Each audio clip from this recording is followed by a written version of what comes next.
Vous est-il déjà arrivé d'imaginer avoir telle ou telle chose à l'instant présent? Entre imagination et réalité, serait-ce possible de gagner tout ce que l'on veut maintenant? Élément de réponse dans quelques instants avec le coach Demi.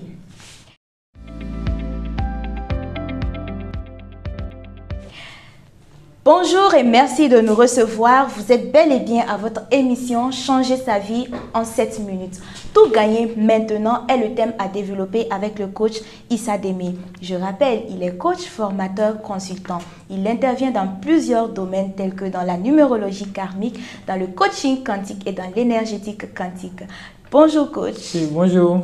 Nouvelle journée, nouveau défi. Oui, très bien, tout va bien chez vous aussi. Très bien, par la grâce de Dieu. Alors, on voudrait tout avoir maintenant. Est-ce qu'on peut tout avoir maintenant?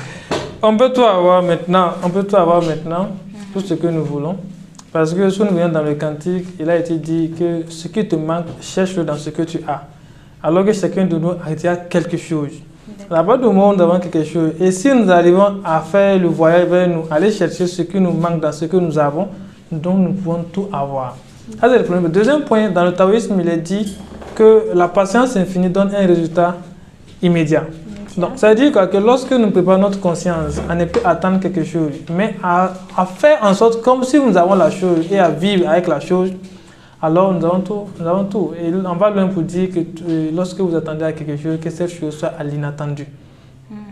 Ce sont les préparations mentales pour dire à l'être humain que c'est son véritable problème, c'est son attachement à tout, au bien matériel, au bien financier, à sa famille, et à sa recherche perpétuelle des choses extérieures qui l'amènent à ne pas pouvoir vivre une vie heureuse. Alors qu'on dit que lorsque vous commencez à vous battre sérieusement pour quelque chose, à souffrir pour quelque chose, vous êtes déconnecté de votre source. Alors coach, moi je voudrais savoir, tout avoir maintenant, cela veut dire en réalité qu'on ne se voit pas dans l'espace temporel. Il faudrait plutôt voir... ou du moins imaginer que nous avons la chose. Nous pensons à la chose, nous imaginons que nous avons la chose, mais cela ne sous-entend pas dire que nous avons la chose à l'instant même présent. On dit, l'imagination est la base de tout. Et ceux qui arrivent à réussir, ceux qui arrivent à faire des choses exceptionnelles, c'est ceux qui ont réussi à imaginer et à accepter leur imagination. Le premier homme qui a mis son pied sur la lune a dit, lorsqu'il est arrivé sur la lune, il a dit un petit pas pour l'homme et un grand pas pour l'humanité. On a demandé pourquoi. Et il a dit, c'est parce que lui, il est allé plusieurs fois dans son esprit sur la lune. C'est l'humanité qui n'est pas encore allée. Ça veut dire que s'il n'était pas préparé à aller sur la lune plusieurs fois dans son esprit, dans son imagination, il ne serait jamais arrivé. Donc à partir du moment où il a accepté cette imagination ne peut qu'être réelle. Donc c'est cette imagination positive qui a attiré en fait la réalisation. Voilà. Alors, mais pourquoi est-ce que les gens n'arrivent pas à obtenir ce qu'ils veulent? Les gens n'arrivent pas à obtenir ce qu'ils veulent. Est-ce parce qu'ils n'imaginent pas? Pas parce qu'ils n'imaginent pas. On dit tout désir exprimé ou inexprimé est une demande que vous avez faite à l'univers. Mais attention, on dit les gens se détruisent par des paroles de plaisanterie. Alors que l'imagination, le subconscient ne sait pas ce qui est un jeu et ce qui est réel. Par conséquent, comme l'imagination ne sait pas ce qui est réel, ce qui est... Donc c'est ça qui fait qu'il y a beaucoup d'autres personnes qui arrivent à avoir non seulement la santé, la prospérité, la richesse, la joie, le bonheur. Et d'un autre côté, il y a d'autres qui sont en train d'avoir le malheur, la haine. Parce que ces deux éléments qui est lié à la notion de la dualité n'est qu'une conception humaine. Le subconscient ne connaît pas le mal et le bien parce que le mal est une conception humaine. Donc quand vous émettez un message dans l'univers, que ce message soit positif ou négatif, l'univers réagit en vous donnant en fait ce dont vous avez besoin. Donc c'est pourquoi on dit qu'il faut qu'on travaille à enseigner, à entraîner, à inculquer aux gens comment utiliser des paroles pour ne pas se détruire. Comment utiliser l'imagination pour ne pas se détruire. Voilà. Parce que lorsque votre imagination est entraînée à ne voir que le bien, vous ne pouvez que recevoir le bien. Lorsque votre imagination est entraînée à ne voir que l'opposé du bien, qui est une conception humaine, ce n'est pas une conception de l'univers, mais une conception humaine, vous ne pouvez qu'avoir l'opposé du bien, qui est une conception humaine. Mais pour l'univers, que ce soit le bien ou le mal, tout est pour vous. Alors, coach, j'aimerais savoir comment est-ce qu'on peut faire donc pour pouvoir atteindre ou pouvoir gagner tout ce que l'on veut.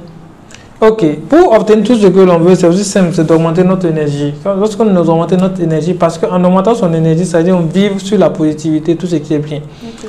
Lorsque l'énergie varie en termes de fréquence, et lorsque nous sommes dans les basses fréquences, ça veut dire que notre énergie est négative, c'est la souffrance, c'est la suivi, c'est tout ce qui est comme honte et tout ça. Lorsqu'on vit à la haute fréquence, ça veut dire que nous sommes en fait débordés d'énergie positive. Donc, alors que l'un des éléments les plus importants pour pouvoir augmenter son énergie, c'est l'amour. L'amour. On dit quoi? Le vrai amour ne suit ni dans le temps, ni dans sa potentialité. C'est la seule force qui défie le temps et qui arrive au fait à vivre, voilà, ou qui arrive à détruire au fait tous les obstacles qui s'opposent à lui. Donc, quand on aime, on ne craint pas. Celui qui craint n'aime pas. C'est quand on ressent l'amour. Quand on ressent l'amour, je réponds, quand on ressent l'amour, on ne craint pas. Donc celui qui craint ne ressent pas l'amour. Donc à partir du moment où on arrive à ressentir l'amour, ça veut dire qu'il y a un élément fondamental que nous éloignons de nous, qui est le doute. Alors comme on dit dans le cantique, le doute affecte l'élément que nous observons et l'éloigne vers nous. Donc pour ne pas éloigner tout ce que nous voulons vers nous, alors il faut arrêter de douter. Et arrêter de douter, c'est arrêter de craindre, c'est aimer. Ok. Et de ne pas penser négativement. Ne pas penser négativement. Mais au-delà de ça, il y a Wanda qui disait que nous devons travailler pour pouvoir obtenir tout ce que l'on veut. Vivre heureux n'est rien d'autre que de travailler à augmenter son énergie, de telle sorte à devenir l'amour, à devenir l'amour qui nous manque, la joie dont nous avons besoin et la prospérité que nous recherchons tant. Voilà. Et pour terminer, il y a Wanda, il y a Dr. Joe Dispenza qui a cette fameuse citation qui dit: lorsque vous vous sentez méritant et abondant, vous générez de la fortune. Lorsque vous sentez lorsque vous gagnez en pouvoir et vous le ressentez, alors votre succès commence. Lorsque vous vous sentez complet, votre guérison commence. Et lorsque vous vous aimez et vous aimez la vie, alors vous pouvez créer un idéal et vous pouvez émettre un effet. Alors que vivre épanoui, ce n'est rien d'autre que de pouvoir dépasser le futur, dépasser le passé et attirer le futur prévisible dans le présent. Alors, vivre épanoui, c'est dans la tête, c'est une posture à adopter, c'est dans l'imagination. Chers internautes, nous espérons que vous aviez pris du plaisir à nous suivre et que vous aviez aimé l'intervention de notre coach. On se dit au revoir et à la prochaine pour un autre numéro. Au revoir.